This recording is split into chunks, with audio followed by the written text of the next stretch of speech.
Hala, grabe, meron akong nakita na isang botante na tinakot sa nakaupo sa posisyon. So panoorin nyo to, guys. Gusto mo kung makulong? Eleksyon po to, karapatan po ng kahit na sino, kung sino ang gusto.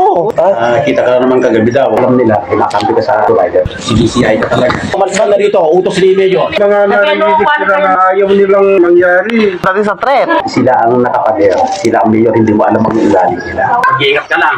Pag meron na Ay. ebidensya na makukuha sa'yo. Sabi kasi ni Kagawad Lo yun eh, gagawan daw ako ng kasalanan. Marami na ang ebidensya. Ang ayaw lang ni Mayor, kakampi ka sa kabila. Ayaw niya mag-convince ka ng ibang tao. Hindi po nila nabilian na Gillian Kagawad. Ngayon, malapit eleksyon, huwag ka muna dito. Pag napetisyon ka rito, aalis ka. Ton? Petisyonan ka namin. Alin ka namin kay Mayor. Nung una, pumunta ako kila providers dahil inaya ako para makinig. Paglabas ko, may balibalita na. Nakunan daw kami ng litrato. Ano po ba problema kung makinig kami sa kabila? Napakinggan ko din naman si Sir Egay nung nasa munisipyo kami. Nung magpo-profiling, itatanong yun sa akin kung sino yung gusto kong iboto. At hindi ka naboboto dyan. Huwag na magboto. Wala kang karapatan para pigilan ako, Kagawad. Pwede ka naman bumalik dito Pagkatapos ng- Pinagampalan lang namin sa trabaho namin.